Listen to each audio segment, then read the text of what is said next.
So thank you so much for inviting me. It wasn't really inviting me, it was inviting someone from the Centre for Canadian Language Benchmarks, but I always leap in and get here. Mainly because what they felt at the Centre was that this is an assessors conference, and I do lots of work with the Centre. In fact, I'm the jack of all trades over there, but I'm also an assessor. And so part of that is bringing that feeling of our comradeship, being part of the group and the team. Because as assessors, we have very special roles.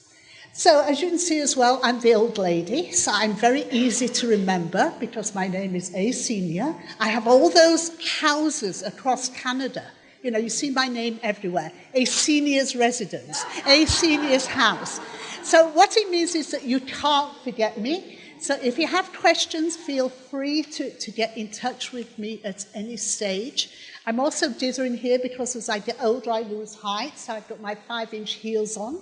So if I fall off the stage, okay, rescue me. So firstly, I'm delighted to be here, and bonjour tout le monde. Part of what you'll recognise is that very British accent. Been in Canada for more years than I possibly want to say. But it's still that immigrant country. I remember back my immigrant experiences when I came in many years ago, and the feeling of being an immigrant in a country where it's a challenge. Even when you speak the same language, it's a challenge. I remember my husband was headhunted because he was in computer business and people really wanted him here. And so it was the days when Nortel had lots of money and they'd bring everybody in and we'd be great. But when we went through the immigration process in the UK, they said, oh, we really want your husband. We love your husband. You're a teacher? Ugh, we don't want you. A very discouraging thought of coming to Canada, but we did persevere. And so when we came, and yeah, like many immigrants, I struggled to establish myself as a teacher. And I didn't have the language challenges. I spoke English, okay, with a British accent, and I used those odd words like, you know, boot instead of trunk and everything else. But it wasn't that bad a challenge. It still took me a huge number of years to establish myself. You know, doing all the things that we tell our immigrants to do. I had a degree in European history, went back to university and did Canadian history, became a substitute teacher. I have now taught every age, from 2-year-olds to, I think 90 is probably my oldest person. Year after year, getting a job, substitute teaching, your contract runs out, you start again. That sort of discouraging feeling. And then I remember that I met someone who, well, my husband came home from work one day and said, oh, I saw this woman today and she did this fantastic presentation. And it was all about working with new immigrants. And so that was how I got my step into the door, because I did what we tell every new immigrant to do. So what do you think I did? Volunteer. Well, she was actually smarter, because I was really trying at that stage. So I thought I might get a job. But I phoned and said, can I come and talk to you and find out what's going on in your organisation? And yeah, the person who interviewed me was extremely smart, because she said, why don't you volunteer with us? And so yeah, I volunteered and sure enough was able to establish myself and started working for her. And at that stage, she had, the school that she was running had a LINK program. And so that's how I became into the LINK environment. My background training, I went and did some second language qualifications and things. And so I ran a LINK program for about 8 years. With the administration there. And then after that, I went out and did it on my own, not teaching LINK, but teaching ESL, working in the workplace, doing cross-cultural training. I had the fantastic opportunities to train every Canadian soldier and UN soldier who left Canada to do peacekeeping duties in the world. So cross-cultural training for many years. But part of that was, again, that understanding of how important language and communication is as we come together. And as assessors, how we're looking into using language. And even today, I do more workplace training than I do link, but looking at language and assessment as key. So today, in this part of the presentation, I want to talk about what is assessment, what I see, what are Canadian language benchmarks assessments specifically, and what is going to happen in the future. The rest of my sessions throughout today are actually information gathering from you. So this first one, I'm going to do a lot more of the talking, but for the other sessions, I hope that you will share. If you're not able to join me at any stage today of anything I'm going to talk about, I'm A Senior, the old lady at language.ca. I want to hear from you, okay? So this is your opportunity to share. I'll make sure I'll give you cards and everything else so that you can talk to me. So, for many of you, you hear the Centre for Canadian Language Benchmarks, and I want to tell you what it is. Well, what was, now it's IRCC, Immigration, Refugees, Citizenship Canada, but way back when they were Citizenship and Immigration Canada, they put their feelings and their strengths behind having national standards in Canada. And so this was way back in 1993 that they started having consultations about the benchmarks and talking to everybody. Anyone else apart from me around in 93 when we started? Yeah, a few people of us when we started looking at what we should do with national standards. And then in 1999, it was decided that there should be an organisation that supported the use of the standards in Canada. So the CCLB was developed. And so now we are recognised at the centre as being the centre of expertise in support of the national standards in English and French. The centre is bilingual. I am a great example of passive bilingualism, so feel free to speak to me in French. I understand perfectly. I can read and write French quite well, but I learned my French in England. My accent is terrible. Like so many of our learners and our students, I don't like speaking it because I feel embarrassed and uncomfortable. So again, empathizing with our newcomers, that it's a challenge. And no matter how much I teach and how well and how confident I want my learners to be, deep down inside, I know that I'm still not confident. And so English and French, so yeah, feel free to use either language, but I will probably respond in English. And so these were the Centre and Expertise for the national standards. And again, thank you, IRCC, but thank you all, because we're all taxpayers. Yeah? So they may be national standards, we may say they're IRCCs, but I always say they're ours, because we're the taxpayers. And I think it's fantastic that we have these standards in English and French. A couple of years ago, I was presenting at TESOL, the International Conference for Teachers of English as a Second Language. And people were just so amazed and so happy that we had these standards. And they said, people particularly from south of the border said, wow, you guys have something that is so fantastic. So really, really good.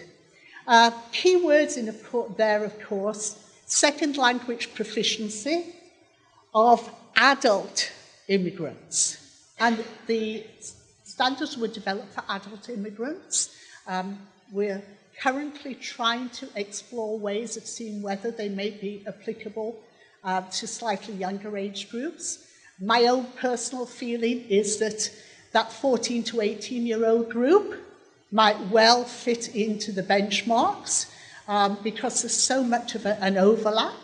And when I look at working with Syrian refugees, I think about who are the people, I have a family I sponsor, and who are the people who are doing the interaction with the social agencies for their parents, who are the people who are helping their parents settle, who needs to fit in with their peers. And so I think that the benchmarks really would support that 14 to 18-year-old group, but there's no research yet. So for adult immigrants and prospective immigrants, the benchmarks are referenced in citizenship laws, they are referenced in pre-arrival. So the English version is the Canadian language benchmarks, the French version, and now you're going to hear my accent, Niveau de compétence linguistique canadienne. Important point for any of you, who works with the French benchmarks and French assessors? Great, fantastic. They are not a translation. And that's, I think, again, really important that when the standards were developed, it recognizes that there are different needs between the English and French communities. So the benchmarks are not translations. They are based on the same theoretical framework, and everything that is developed corresponds to each other. So whenever we talk about it, if you're doing an assessment, you can understand it's the same strength, the same rigor behind the French and the English. Okay? The Centre promotes their recognition as fair and practical, reliable standards of second language.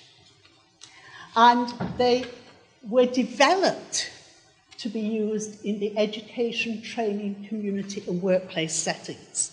As you heard, I'm racing off at the end of the day to Halifax because I'm going to the conference for the Canadian Association of Regulators. And that fact that now the benchmarks and les niveaux de compétence linguistique canadienne are used a lot more in regulatory bodies, in workplaces, and so much more of a scope than was ever imagined. So CCLB is a small organization in Ottawa. There's actually only, we have a variable staff because we're project-based. There's about 10 of us. And I'm a consultant, so as I said, I'm the jack of all trades. I go in and do all sorts and leave.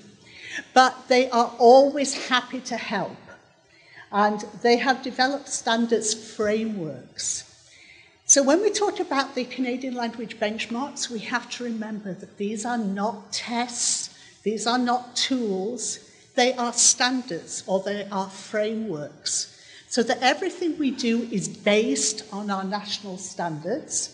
And so the actual national standards are the Canadian language benchmarks, the NCLC, the French ones, and the literacy standards, which are actually in English and French as well, the ESL for all, and the NCLC FLS for AMA.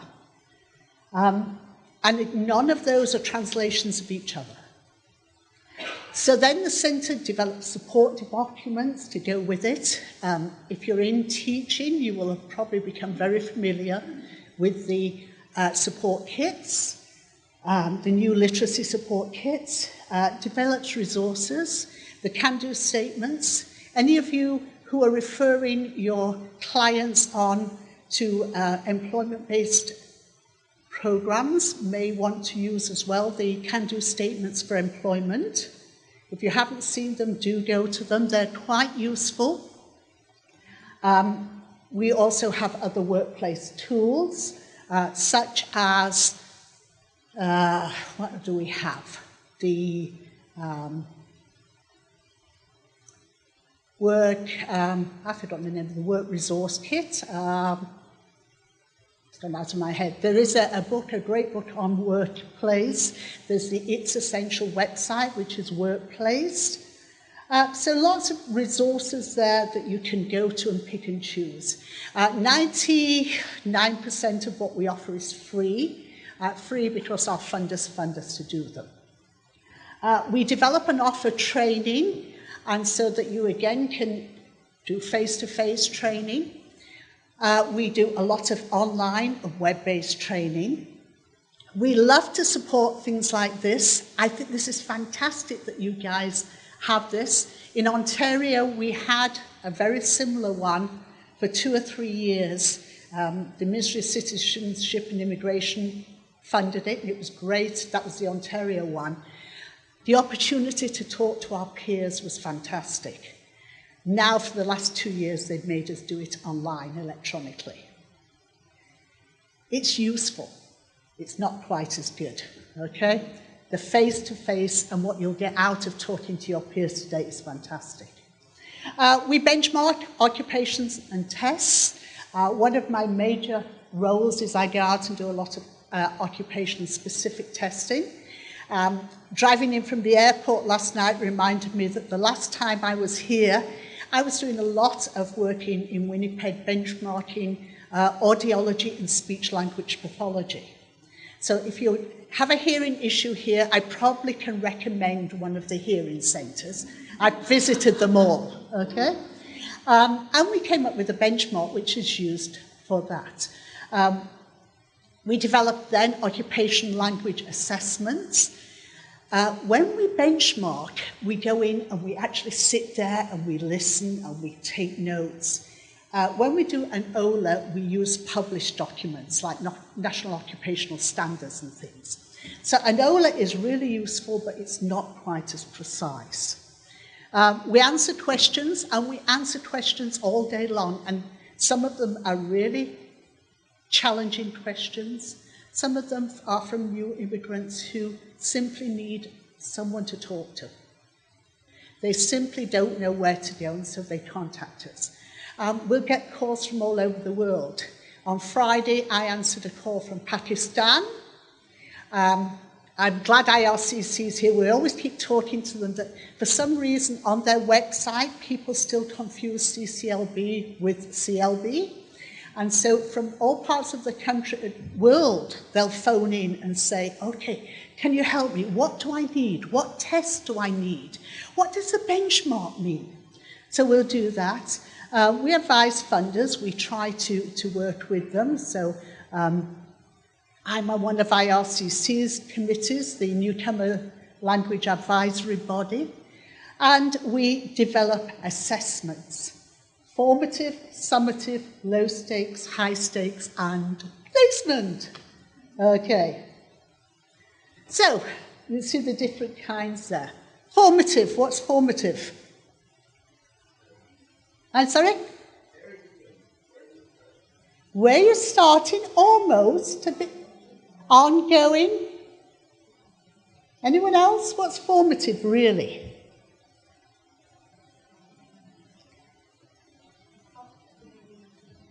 Sorry, yell at me. Exactly, helps you plan. Formative is really what you're teaching and checking up on where your learners are and what you need to teach. So formative teaching. Summative, what's summative? Post. Well, it's the end of it, right? You're checking up that they've got it. So formative, you're learning to do it. Summative, checking up. Low stakes.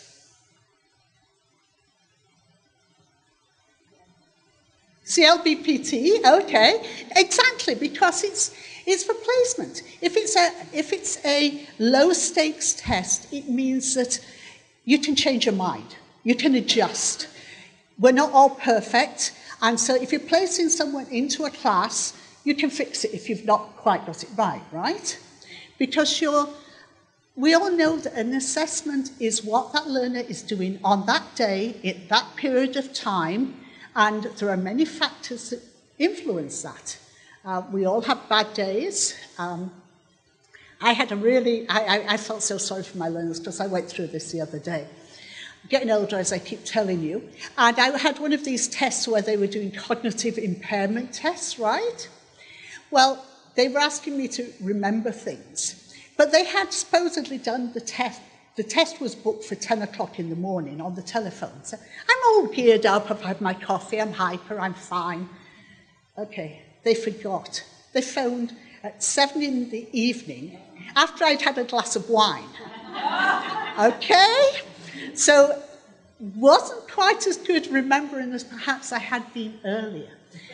So then when we think about when we're doing tests, it's a snapshot and it's a placement. So if our client has performed better than expected or less well, and they're placed in the class, the teacher can adjust, the program can adjust. So low stakes. If you're doing high stakes, then what does that put you into? Professional. It could be professional. What else could it be? Citizenship is high stakes. It's a decision that would have strong impact on a person's life. Whatever you're doing, that test result might mean you're not eligible to come to Canada. It may mean that you're not eligible to take citizenship. It may mean that you can't enter into your selected profession. So we do all of those, and we do placement tests as well. Okay?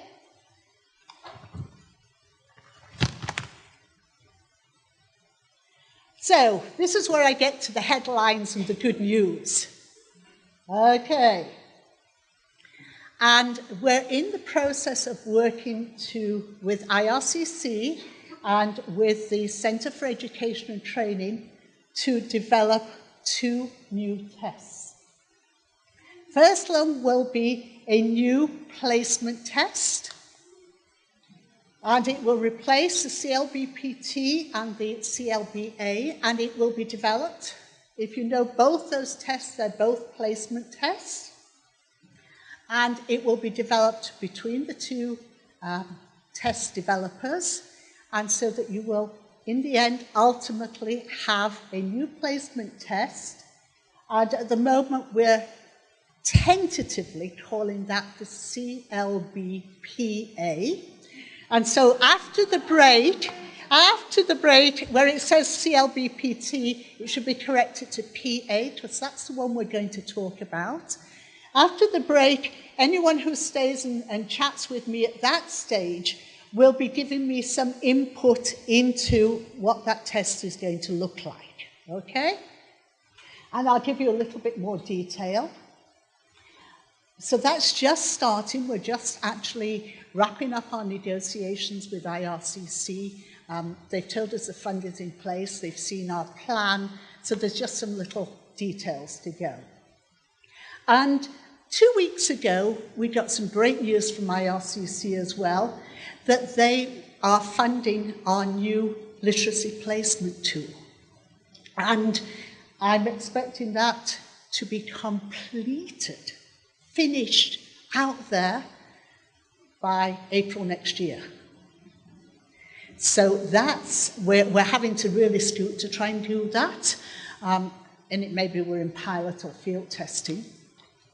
So it means that there will be a new literacy placement tool, because the issues with both those tests before were that they were not aligned with the revised Canadian language benchmarks. Okay? So we always had that issue with the CLBPT and the CLBA, that as assessors, and there was some conflict between the assessor and the placement because they weren't quite right. So they'll be totally lined up.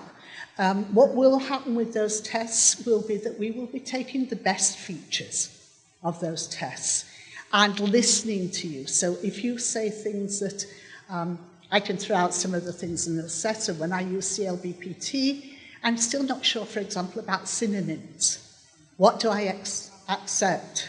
I'm throwing out my big bugbear. Is listening a test of memory, or is it a test of listening? Okay, and so those are some of the things as an assessor that really get me.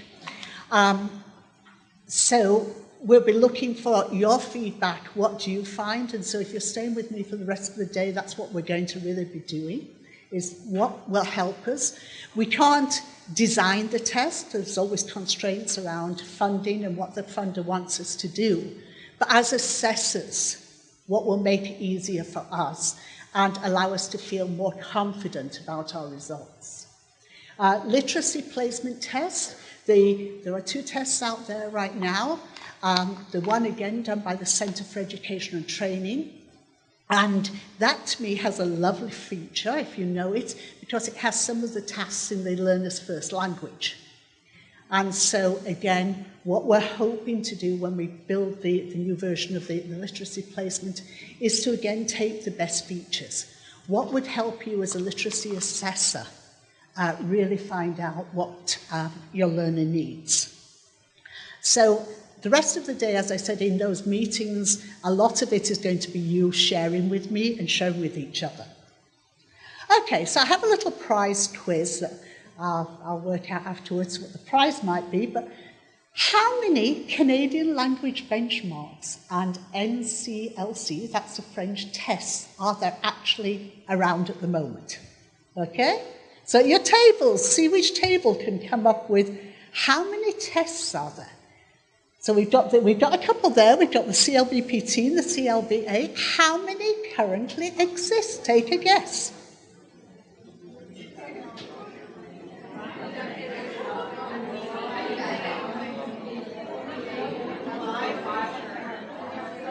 Okay.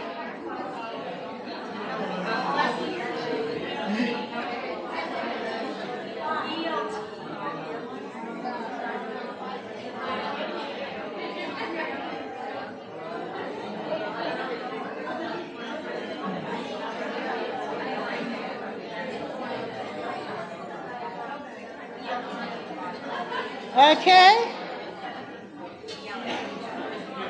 Okay, who won? Which table wants to... okay. Which table wants to try and prove yes? 7. We've got 7 there. Any advances on 7? 6? 5? Off? 12? Okay. Our funders at the back, do they know how many there are? 7? Okay, let's have a look.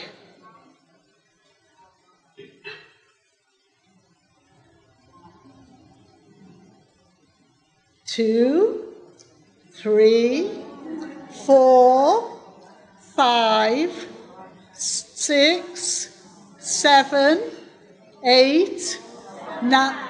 That's not 9, 10, 11, 12, and the new one coming up. So who said 12? This table here got it.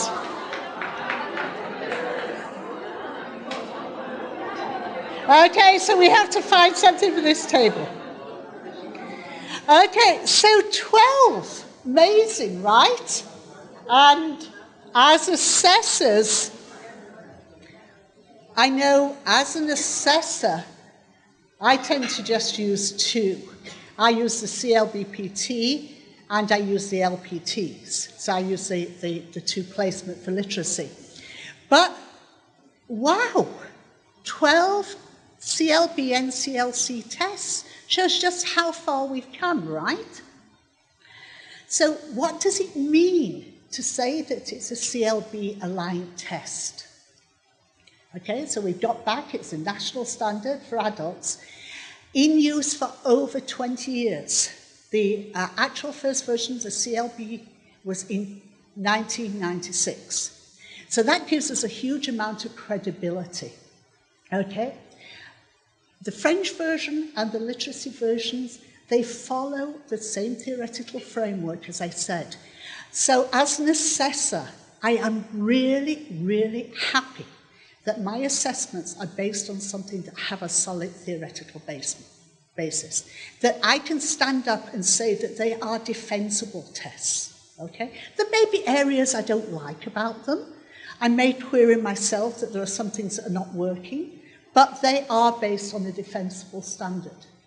And they are competency and task-based. The whole idea of the Canadian language benchmarks is this idea that they are based on tasks. It's what a learner can do. And it is on what they do in real life and what their skills are. So when we say it's a CLB-based test, It means that it has to be aligned throughout. And so that was the problem with the existing tests, that they were not completely aligned, so that if you were having to defend your opinion, if you're using one of the higher stakes ones, perhaps for nursing or something like that, it might well be challenged in a court of law because it wasn't developed on the existing theoretical framework. So we need to make sure that everything is. CELBAN is our high-stakes assessment for nursing, and I can assure you that that one has been correlated against the revised benchmarks. So if any of you know anyone who's taken that test, it's legally defensible. Okay. So here we have our tests that we now know that we have 12 of. And I divided these into the 2 test development groups. So we come from the Centre for Canadian Language Benchmarks, and so we have those tests. And you will see that the WLA is our workplace language assessment. We have the French ones, the BTC.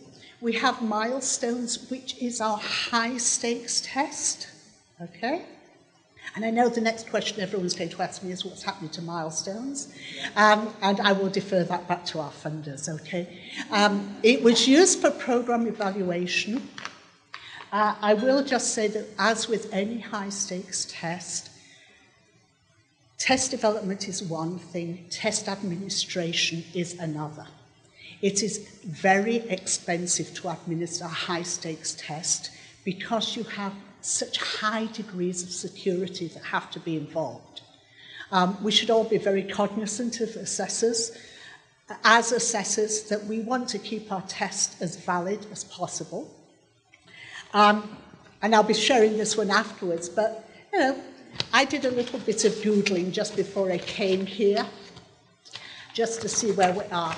There's a beautiful little online article that I'll be using after the break, but it says, taking the Canadian Language Benchmark Test with a touch of the forks, Winnipeg. Anyone seen this one?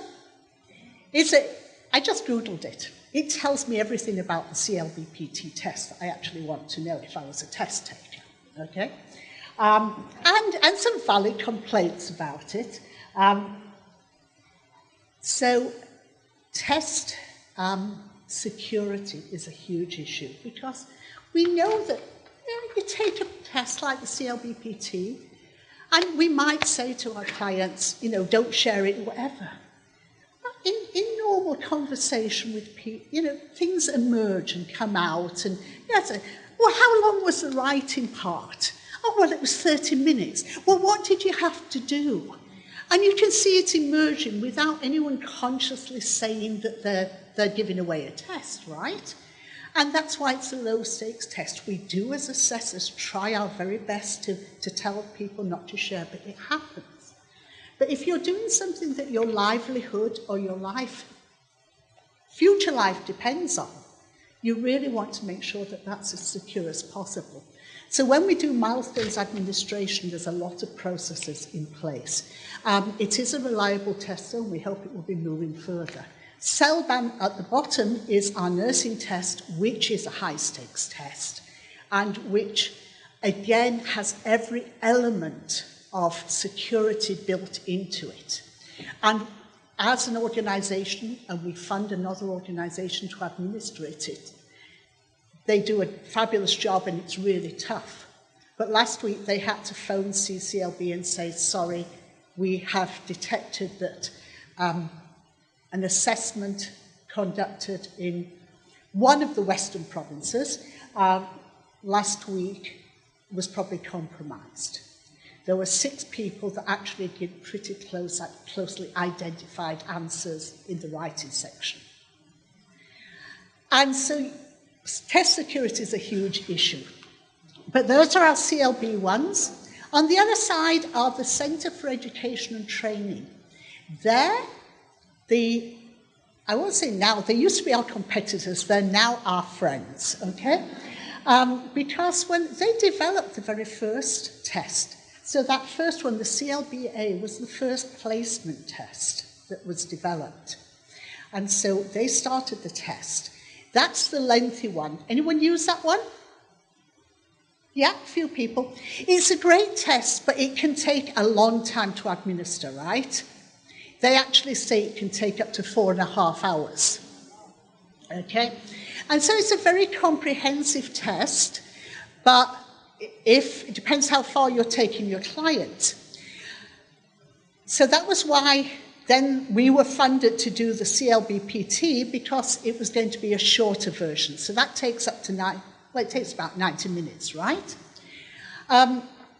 Then we at CCLB developed a literacy, they developed a literacy. So there's duplication.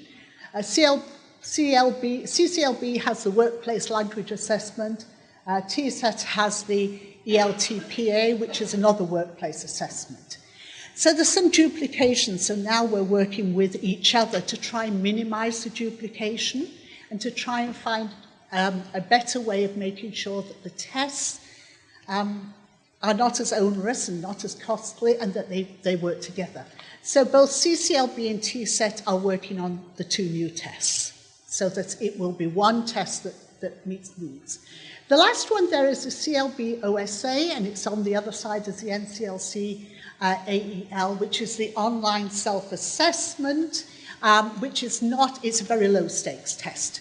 It just is something that a learner can use for themselves to find out approximately where they are. So we're going to result in a new test that's going to happen very soon. So this is the difference between the CLBPT and the CLBA. Okay. And when we talk about the risk of security, look at that number. We're doing something like 40,000 total assessments a year. How do you keep 40,000 people from talking about their assessment, right? So it's very widely exposed, and that's why we have to do new versions. And part of the money when you're developing a test all the time is that doing new versions, updating, because it really is very difficult to not have it compromised. Okay? So you see the difference between the 2 tests. So hopefully that's going to take a bit longer to develop, but 2-3 years you'll be seeing a new test. Literacy, again, the two differences between the 2 tests. I love, as I said, the CLB for LL. If you've been used to using the TSET test, they've just upgraded there slightly. But I love the fact that it has a task, at least in the learner's first language, because what happens if you have a learner and they don't have any English? How do you make that decision without having some way of checking it out? Okay.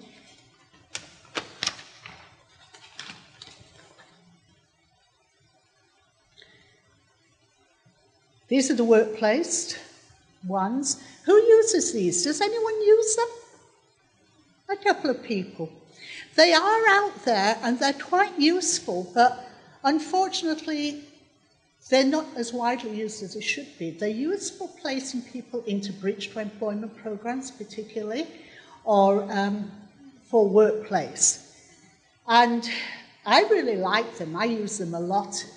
If I have a training program with a settlement organisation, for example, where they're doing bridge to employment, something like that, that's a good level. You don't start, the assessment goes from 6 to 9+. And then here are the 2 high-stakes tests, and you have to be certified separately to do both of these, okay? Because they require very high degrees of training. Okay? CELBAN is a very exciting one because it is one of 2 tests accepted in Canada for registration into nursing. So this is an extremely high stakes one, and it is a Canadian language benchmark 1. You either use CELBAN or you use IELTS.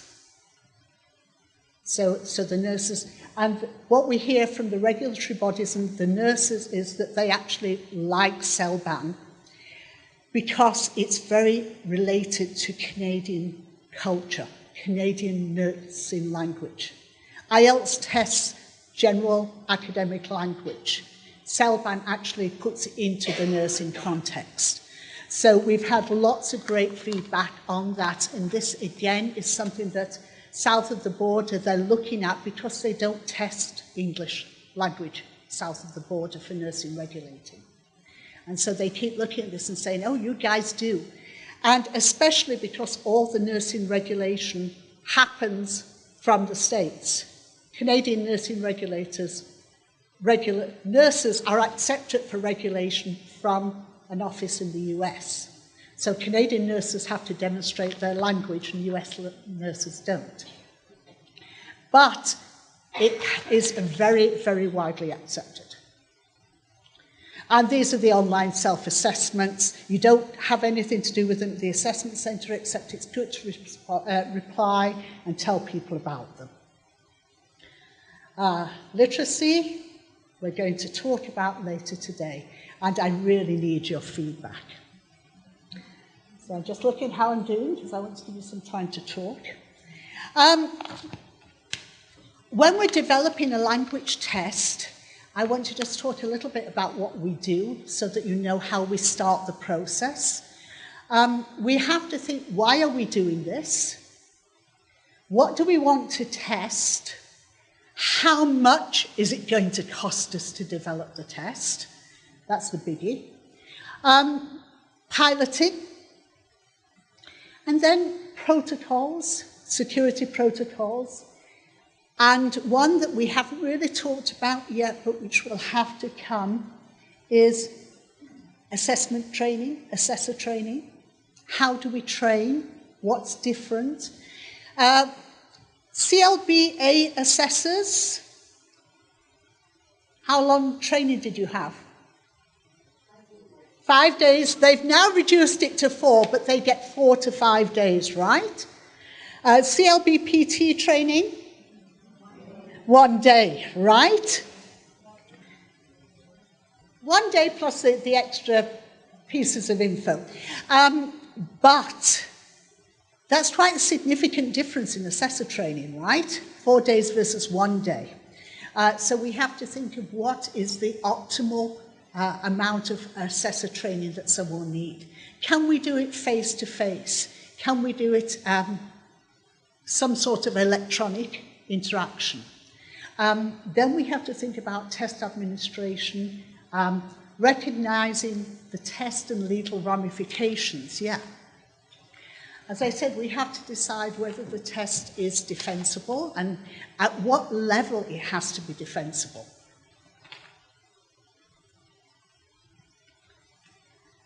So I just mentioned IELTS as a test for nursing. So how is a language test different to other tests? Okay? Now, if I'm testing history or another subject, then I have a list of facts and things that my students have learned. If I'm testing language, then I'm really having to look at how someone can use that language. So it's much more of a test of communicative competence. And I love that first example, okay? If you say to your friend, oh, you're looking thinner today. Now, what's the context of that? Know your friend's been on a diet and is going to be really happy if you say that. Or someone's not too well and is not going to be quite as happy. If you're a doctor, again, it can be two things. You put your patient on a diet for their health, so looking great. But if there's a medical concern, it could be serious. So when we're doing language assessment, we look at that interaction. We look at how our learner, our client is using language. Are they just repeating? And it comes back to me to that question for CLBPT of is it memory or is it actually listening? Because I think I probably do less well if I'm actually having to remember word for word what someone says. I think I'm much better at, and prefer to be seen to be able to interpret and to understand, but that's something we'll talk about. And how do you as an assessor make that somewhat subjective decision about someone's language? If you're doing a test such as math, it's right or wrong. But if you're doing language, then you have to make those evaluations as an assessor and work out how someone's doing. Sociolinguistic context may increase problems. Looking at where our client comes from, okay? I work a lot in the workplace, and I had to do a language assessment of one of my clients, and he came from a very indirect culture, okay? And we're doing some workplace language training. I'm doing an assessment, and I'm asking him to say no to his boss. What would happen? It was extremely difficult. We were working on this, and I'd identified it in the assessment I did, and we talked about it. Fortunately, I placed him into a language class where he had all his peers, and he was their team lead. And their feedback to him was vital, because they said, if you don't tell Jordan that we're overworked, then, we're all going to quit and leave. And so the stakes for this guy suddenly became a lot higher as well.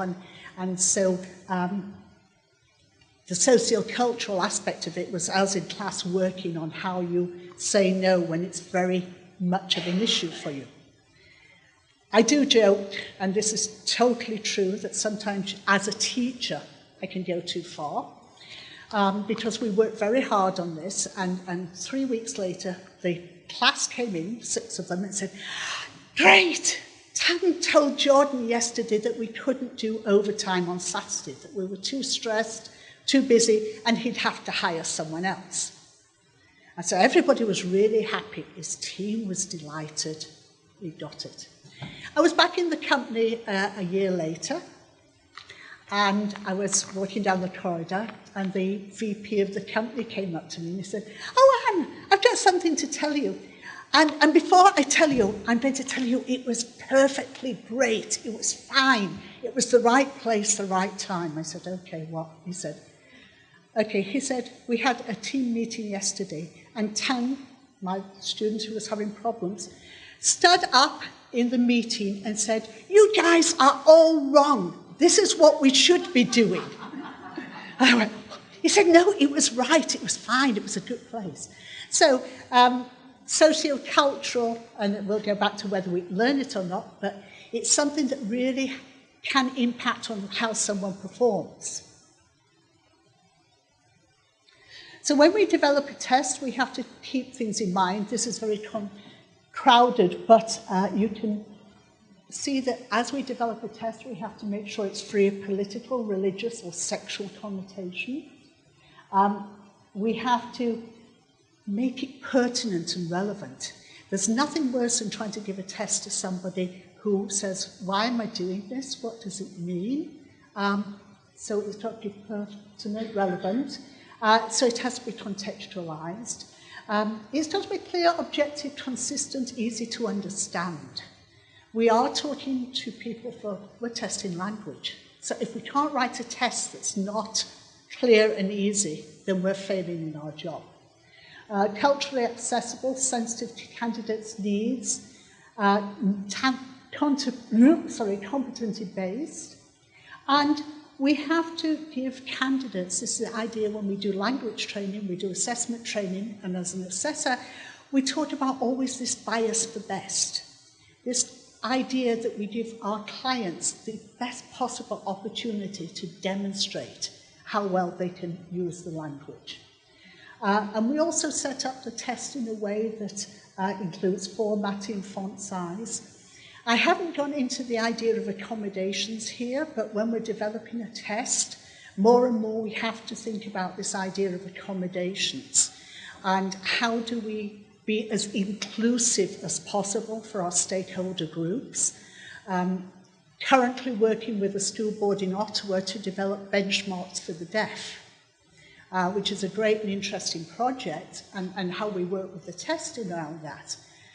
But I was saying we have learned that, deaf interpreters charge $150 an hour in Ottawa. May vary, but that puts a huge, significant dent in a budget when you're trying to give a fair assessment, right? So we have to think about that. Has to be efficient, easy to use in a range of settings, and it's got to be flexible, enabling the administrator to use the project, terminate the project if it's not going well. How do you bail? How do you give that client that soft language, that soft ending? We don't want to make people unhappy, right? We want them to feel as positive as possible. So the test has to allow you to do that. So here's a sort of synopsis of it, and we're now pulling together our development process. And one of the things I wanted to make a point to, if any of you are interested in being part of the team at any stage, contact us. Test developers are skilled people. They really have a great mind. The psychometricians are totally strongly trained in stats and things. But they do need input. They need guidance. They need support from actual assessors in the field. Particularly right now, I'm researching, there's a call on the CLB website for people to work on the literacy placement test. If you're at all interested, join in. We'd love to have you. Okay? So you'd always have the skilled guidance to help you, but we'd love to have you there. When we're developing a test, the challenges are that it's still going to largely influence curriculum. And so when we're developing this, it's slightly different to do in high stakes. We have to look at how it might influence what's going to be taught. The CLB describes learners, not roles. So, at CLB4, a learner can do. And so we have to move that round into a test. The tasks in the CLB document are illustrative in nature. So they don't have the precision for a test. Many are integrated, and descriptors require exemplars. So when we're developing a test, we have a lot of thinking to do, and that's why it's a lengthy process. It really is. We have fantastic, as I said, test developers, and I could never do it. I do help, but I don't do it. So, I've taught for a long time. We have about 15 minutes for break. I'd like to give you about 10 minutes at your table to see if you can think about some big picture development. Sorry? Yeah, I am a wanderer. That's why I've got it set up for later. I'd like you to think about some big picture questions. What are the biggest issues you're seeing in the current assessment landscape? What's bugging you the most? What's working, and what are the gaps with tests currently in use? And any promising practices you want to share. So can we take 10 minutes in a group? I know there's a lot there. We'll be picking up on them throughout the day. But if you have anything that's really burning, there is a notepad and there are pens on the table. And I have multicolored pens as well and multicolored paper. So if you have anything in your table you really want to get out there right now that we can discuss throughout the day, can we take 10 minutes to join together and see what we can do? If you want bright paper or bright pens, I'll come and give you it. Okay. I know the buzz through the room is that there's so much to say, and I think that's fantastic. Now, I know we didn't give you a great deal of time, but these are discussions that I want you to continue throughout the day, thinking about it. If you're in my sessions, that's great. If you're not, get them to me. You can email. Does anyone have an outstanding one that's really bugging their table right now that they want to share? Anyone really? Yeah?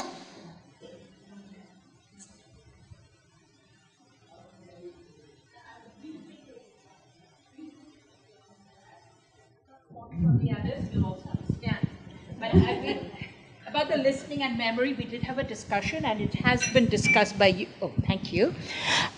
Okay, we think what we discussed is very important and outstanding. So that's why we're going to share them.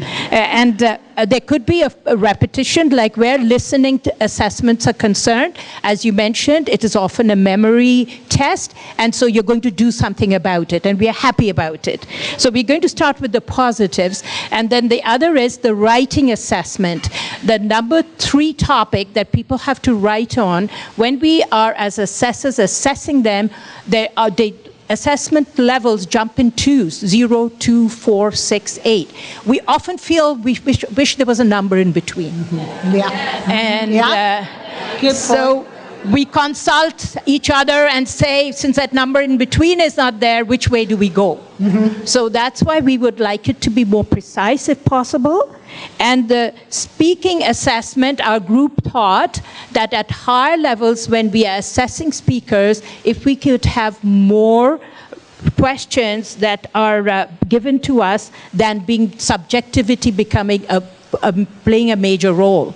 So if there could be some more questions to lead questions for the assessors would be helpful.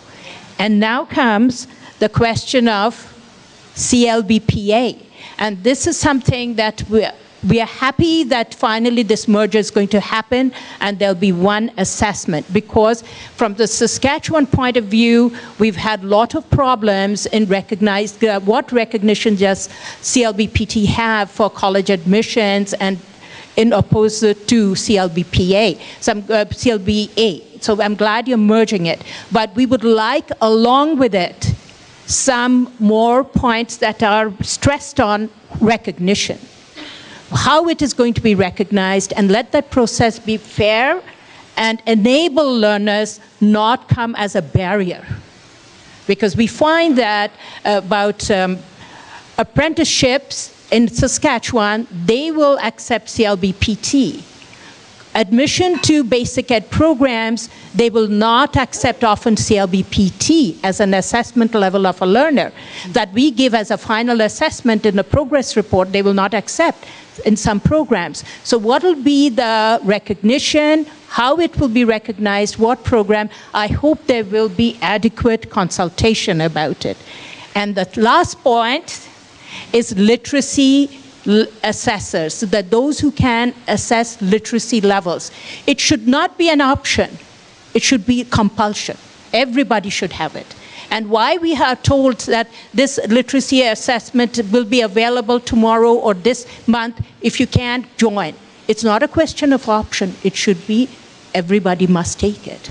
And that's why we are here thinking we'll get the literacy training here from Great Plains College, and we made it a point, and we find this is not the venue for it, so we have to make sure we get it. We are very concerned our assessors don't have this training. Thank you. I think that was perfect. And you will have a chance to give me more of those during the day. I think those were a lot of concerns that a lot of people would have. Any other outstanding quick one? Anyone? I think you did cover off an awful lot. I actually got most of them, I think. But yeah, please get me during the day and have the chance as well if you're in the sessions. I know I talked a lot, but I think this background, I hope, will give you a little bit on what to happen and what's doing. So there are some follow-up sites here. And as I said, anything at all, there's nothing to, no stupid question. So asenior@language.ca and some websites to help you.